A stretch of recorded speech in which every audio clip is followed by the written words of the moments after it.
This is day one of this July 2026 Sunday session. And this first Teisho, a bit of a test for me. I already mentioned that I still have traces of cold and a cough, so stay with me if I have to manage that a bit. It's actually very mild. I feel good. Just traces. I'm going to turn first to a book called Zen Essence, which is an anthology, a collection of 2, 3, 4 pages each of various Chinese masters, Chan masters. Chan is, of course, the original Chinese word for Zen. And then when it went to Japan, it became Zen. When it went to Korea, it became Son, S-O-N, Son. All the same thing. It's what we're doing here. The last time I read from this, I see, was, 7 years ago or something. And I will be skipping through the different entries for each of these masters and just reading what I think is most suitable for what we're doing here, sesshin. By the way, about that word, sesshin, my attendance at these annual meetings of American Zen Teachers Association, which I haven't done in a while, but I went to about 8 of them. You hear the pronunciation as sesshin. And I finally got hold of someone, actually it was Ken Kraft. Some of you remember Ken Kraft, who's fluent in Japanese and one of our members. And he said that what you hear in Japan is sort of, it's in between the short I, sesshin, and the long I, sesshin. Well, good luck trying to find that little middle. So we've always said sesshin. So that's what we're going to do. Say that they're both wrong, sesshin and sesshin. I'm going to start with Chan Master Fa Yen.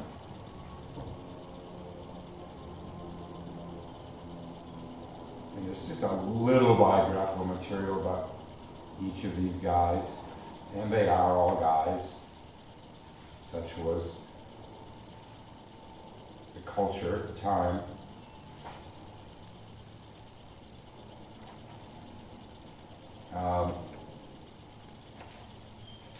Fa Yen, he lived in the middle of the 900s.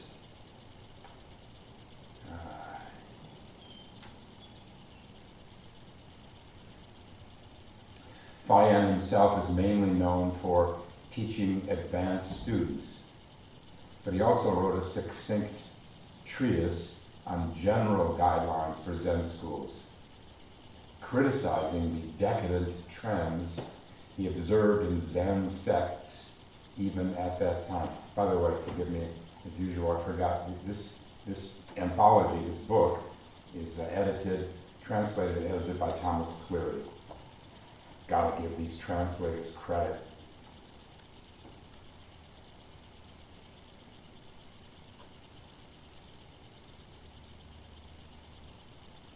Just skipping through a few points here in this biographical information. The first point Fa Yen made in his guidelines is the need to be enlightened oneself before teaching others.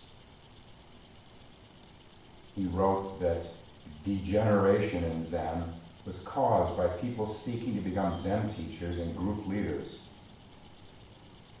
It is therefore imperative, he taught, to clarify the basis of mind. That is the essence of mind. What is that essence?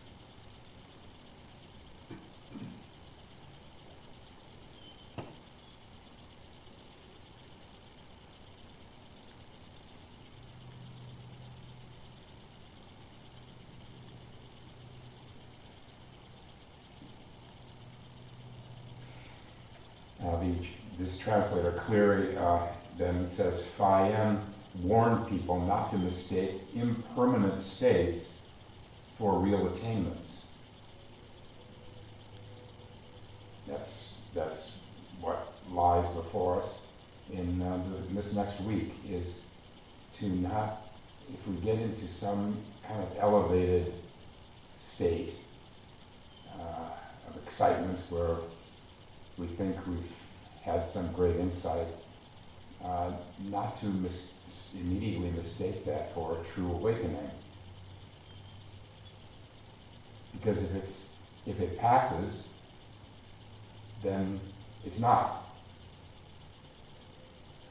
And this is one of the major challenges, especially late in Sesshin, is how to deal with strong emotional states that emerge after days of sitting. The masters knew very well that this is as long as the Dharma has existed, since the Buddha, that people have mistaken these elevated states, these highs, for awakening.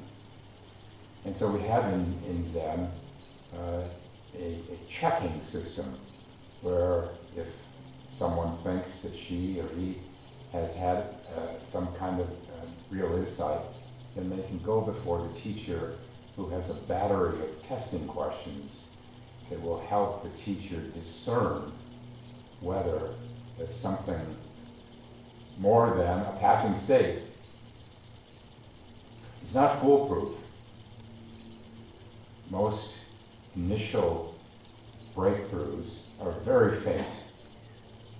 And it's one of the hardest jobs of a teacher who works with koans, is to be able to discern whether the student is ready to go beyond their breakthrough koan.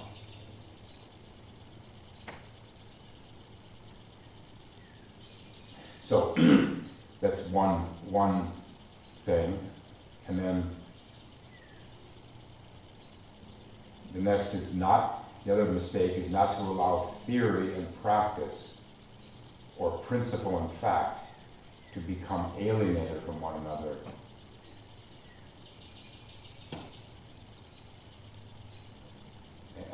This is going further. He says, the misperception of cultivated states as enlightenment experiences is rather typical of deteriorated Zen schools with a taste for excitement, while the alienation of theory and practice is typical of doctrinal schools using standardized systems. One of the problems I have with Cleary is he uses such an intellectualized language. As grateful as we can be to these translators, when you're listening to this read aloud in Sesshin, it can get awfully conceptual. You try to understand what he's really saying. In other words, not to mistake the concept for the actual practice. And the third thing he warns about is the subjective interpretation of Zen stories. By stories, I'm sure the translator means koans. So that means with these koans to just wholly believe one's own interpretation. The word koan is from the Chinese kunnan, which means, it comes from the word precedent. And that's the whole point of koans, is they're not just what even a teacher thinks they are. It's not just up for us to interpret them. They're handed down over all these centuries. And it is our job to have our understanding come into accord with what we have received from our predecessors.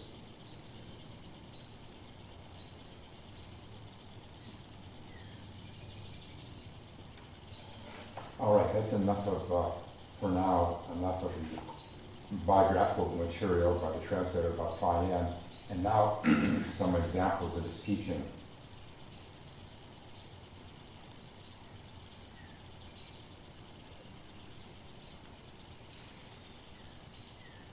Due to confusion, Fayan says, people mistake things for themselves. Covetousness flares up, that's grasping, and they get into vicious cycles that cloud perceptions and enshroud them in ignorance. These vicious cycles go on, and people cannot be free.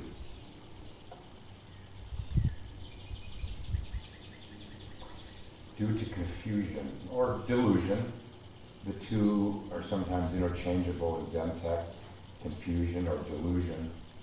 People mistake things for themselves. Now, this is the other way of understanding.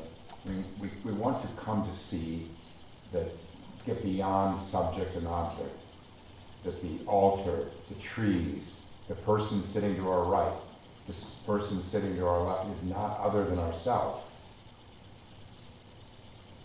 That's the ultimate understanding. But this is something else.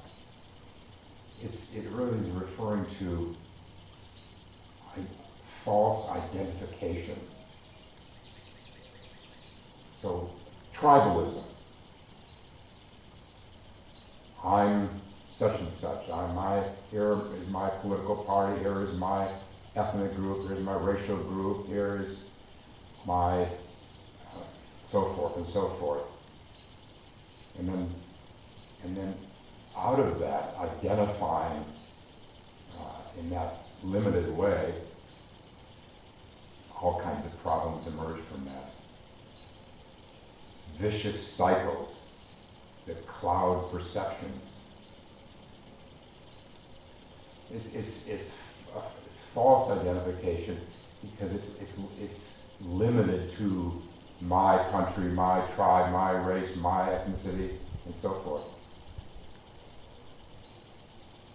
So in other words, it's being deceived by the notion of otherness.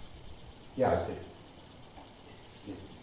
it expands beyond I to we.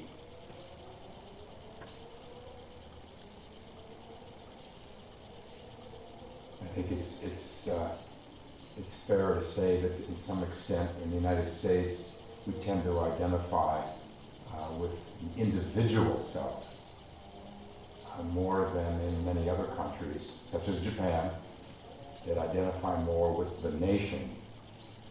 We Japanese. Roshi Kappa used to say, you hear this all the time, we Japanese. It's still dividing reality.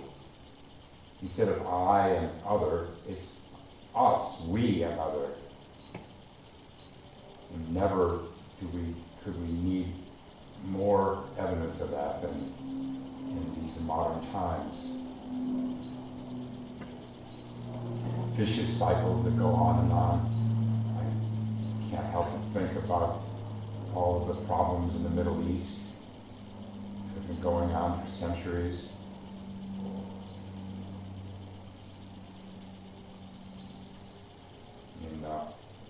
In the Middle East, also the Sunnis versus the Shias. People cannot be free. It doesn't mean we can't identify with our country or race or so forth. Yeah, we are. Oh, I am an American, so there's that. But not to be attached to it. That's the problem. Don't limit it that way. Religious identification may be the worst of all time, meaning over-identification, false identification.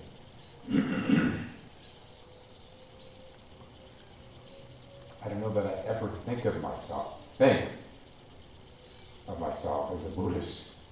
I'm a Buddhist versus a Christian or a Muslim, so forth. It's conceptualizing it. First conceptualizing and then being attached to the conceptualization. That's the problem.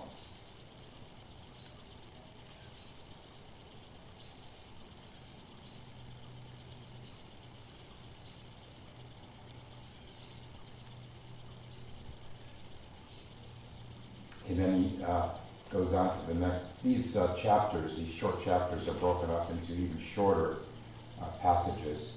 He gives little subtitles to each one, but I don't know that is useful to read those. In this next passage, he says, many people in modern times okay, wait, let me back up. I missed the first little paragraph. The purpose of Zen is to enable people to immediately transcend the ordinary and the holy, just getting people to awaken on their own, forever cutting off the root of doubt. Forever cutting off the root of doubt. The root of doubt. In as much as this work we have for this week, the root of doubt is doubting whether we are endowed, each one of us is endowed with this enlightened nature. There it is.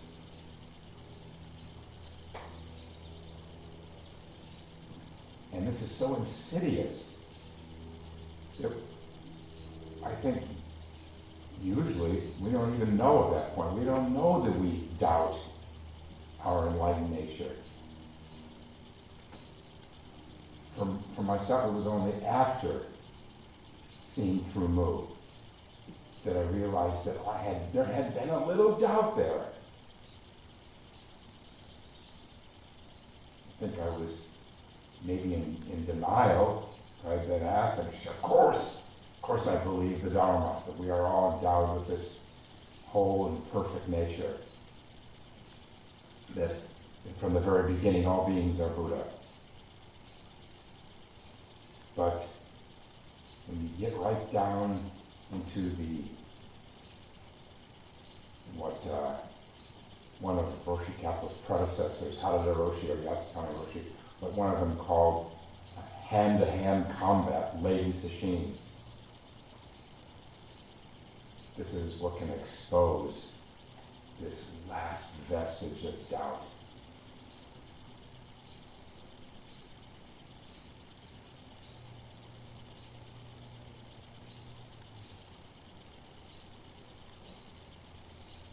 Let's be clear, a doubt is a thought. Again, a doubt is a thought. It's a thought. Thoughts are not to be trusted. And by the way, you don't have to rid yourself of every trace of doubt to do this practice and awaken. I don't know that anyone has been free of any trace of doubt until after awakening. So, okay, you notice the doubt coming up. It may rear its head at different times in Sesshin. Okay, you see it. Doesn't mean somehow it's a deal breaker. We have doubts. But then not to dwell in those. Not to make a thing of them. Because they're nothing. Like every other thought. Nothing to them. It says the root of doubt, but really, like any other thought, doubt has no roots. It's just free floating. Floats up now and then, We notice it. We notice it. Ah, there it is again. Move. Or, what is it that's seeing this doubt? Who is it that notices this doubt? To withdraw our attention from the object, from the thought, doubt or other thought. That's how to deprive it of its oxygen. Turn the mind around.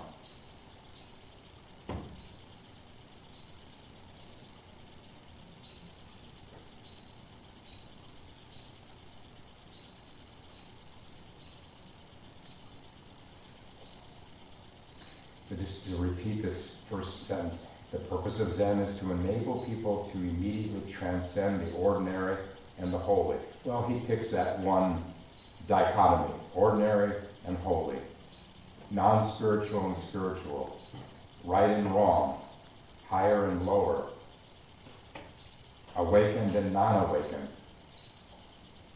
There are all kinds of these dichotomies that we form in our minds, our discriminating minds.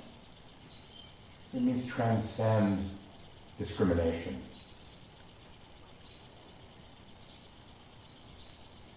He goes on, many people in modern times disregard this. They may join Zen groups, but they are lazy about Zen practice.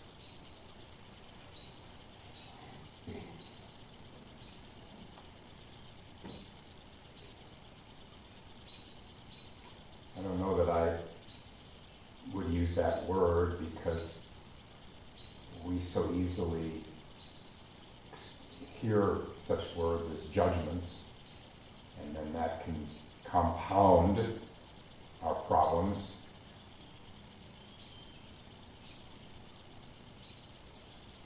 I think rather than labeling people as lazy, it's better to understand that they haven't yet understood the causation behind making progress in Zen.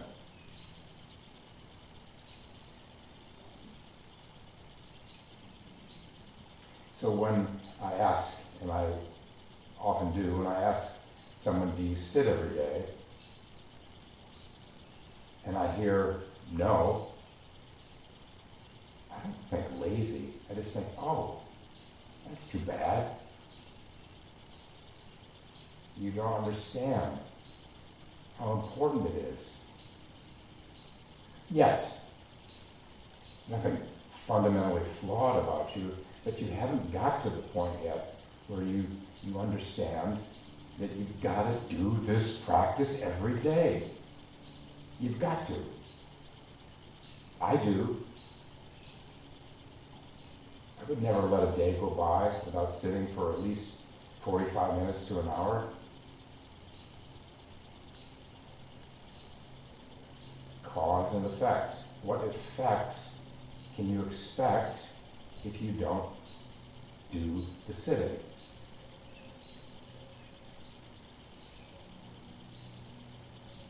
Sometimes I'll hear people say, well, no, but I maintain my practice in activity. I don't buy it.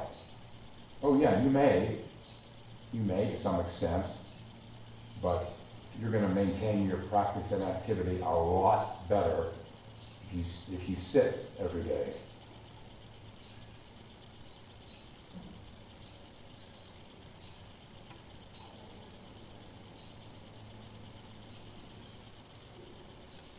Got to sit every day.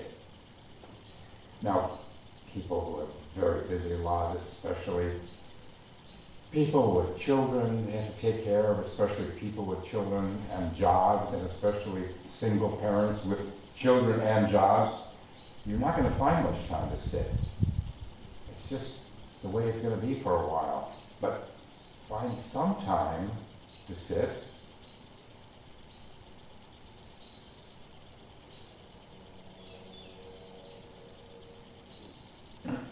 I was recently sent a manuscript, autobiography of Harada Sogaku Roshi. Harada just means rice paddy. It's one of the most, in Japan, one of the most common names in Japan.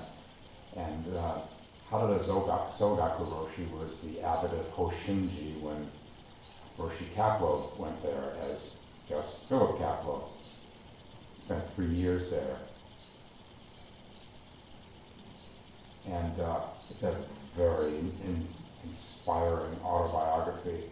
Remarkable man, born in the 1800s, who came out of poverty. His father left him and the family, when he was 6 years old. He was illiterate. And then later became a philosophy professor. What a rags to riches story it is. Riches, of course, in terms of the Dharma. But what I'm leading up to is he makes a point late in the autobiography of saying that, if you don't have time to sit because of the many demands on you, at least sit a minute or two. Well, that's not going to do a lot, but here's how I understood him to say that. If you sit a minute or two, at least you're staying in the game.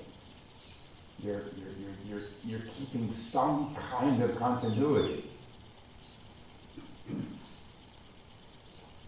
And who knows? After 1 or 2 minutes, you may find that you want to extend it.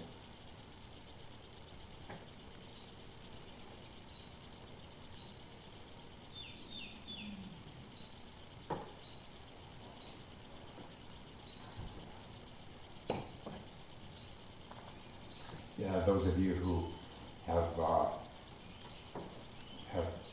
taken Duolingo classes online know that they are absolutely determined to get you to do a little bit every day. I take Spanish classes with teachers in Florida, but between those classes, I found that it does help, for all the limitations of Duolingo. It does help just to keep things from petering out completely. And it's not so different really with Zen practice. You've got to do it every day, do it as much as you can.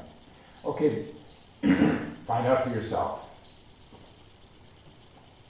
Find out what the causal connection is between sitting every day and seeing your life change. I know that however strong a case I may be making it right now, some of you after sesshin you'll continue not sitting every day. Okay, so it is. Let's just hope that at some point you get it and you feel you need to sit every day. That's the tipping point. When you don't want to miss sitting every day. That's when you've got the wind to your back. You can really see your practice change.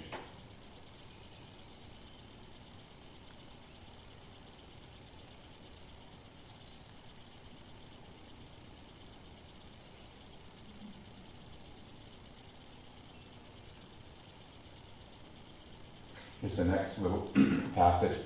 He says, Zen is not founded or sustained on the premise that there is a doctrine to be transmitted. It is just a matter of direct guidance to the human mind, the perception of its essence, and achievement of awakening. How could there be any sectarian styles to be valued? Okay, let's break this down. I must have heard this 100 times before it really sank in. Zen is not founded or sustained on dogma or doctrine. another way to put that is, just do the practice. And that'll take care of everything. You actually don't have to believe in the doctrine or any dogma. This is the marvelous, marvelous distinction about the Zen school, among other Buddhist schools, is this insistence that it'll all flow from doing it. Sometimes people can be, they find it easier to do it every day if they do a little reading about the Dharma. And then to find, as they go on, that what they're reading matches their experience, then that encourages one to keep up with the sitting. But it points to the utter practicality of Zen, the Zen school. It's just a matter of direct guidance to our own mind, to perceive the essence of mind and achievement of awakening.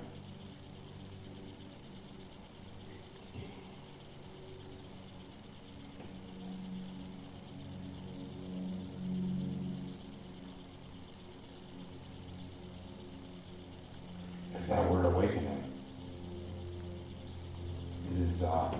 It is very saddening that so many Zen teachers kind of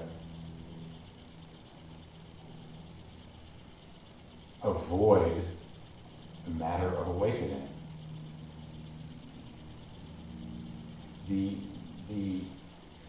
The way they justify that is, okay, we are all endowed with this originally awakened mind. Okay, there.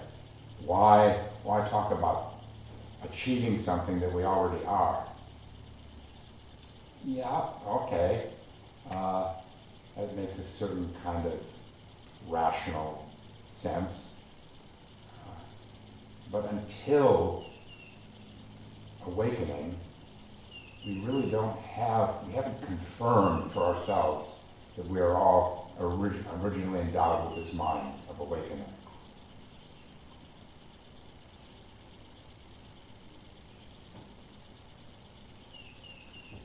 We do not need to deny, we don't need to avoid awakening, the reality of awakening as an experience.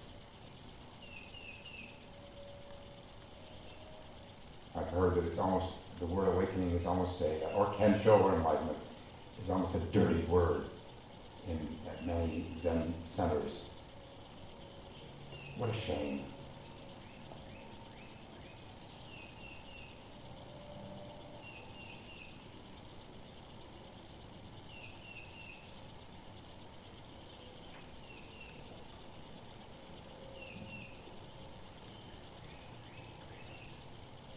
To go on with this Zen Master Fayan from the 800s, Zen teachers need first to distinguish false and true, then they must clearly understand the time.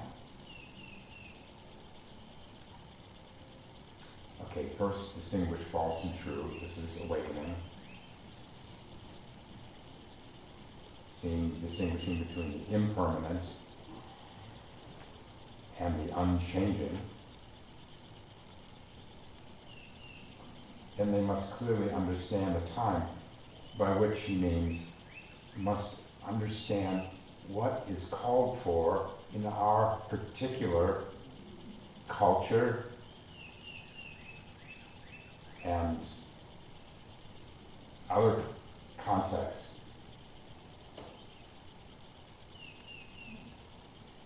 Again, remember, there's no dogma or doctrine that we need to be attached to. It's what works best. Again, this is the pragmatism Zen practice, Zen training. What works for the particular people we're talking about. So this is how we justify, or I at least, justify something that's very specific here, an example, at not using chopsticks at our meals.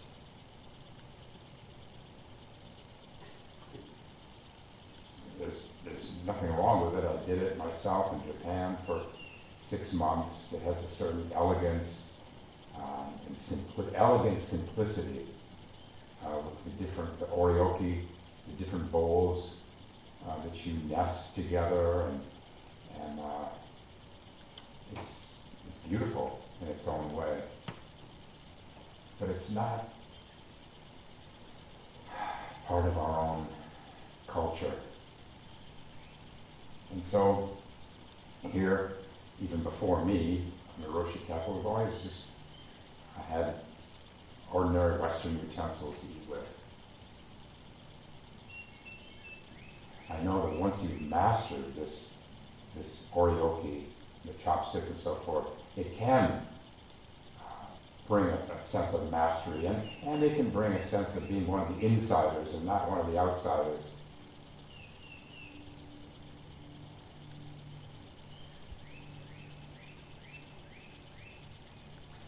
It's all about skillful means, coming to understand what is skillful for this age, this 21st century, with these practitioners.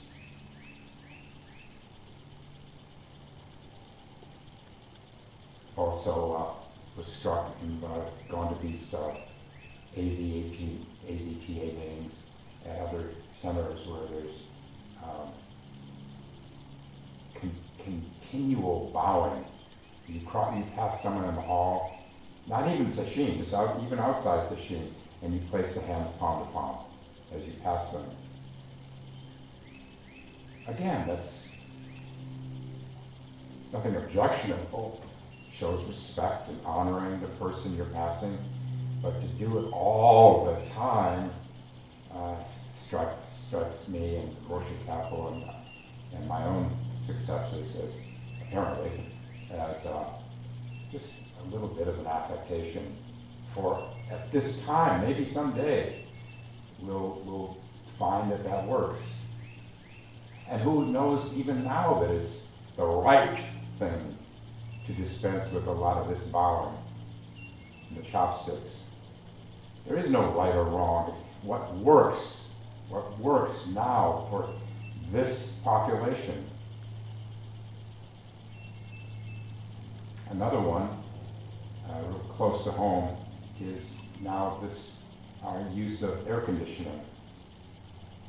I'm sure that many, especially Zen temples in Japan, would wring their hands in dismay that we have air conditioning.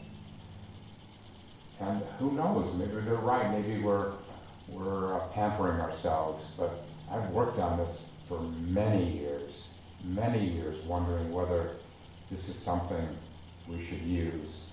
And I agree with my successors that if it helps people work more effectively, we don't need to flog ourselves for being a little less uncomfortable. I'm good with it. And I bet more than a few of you are good with it.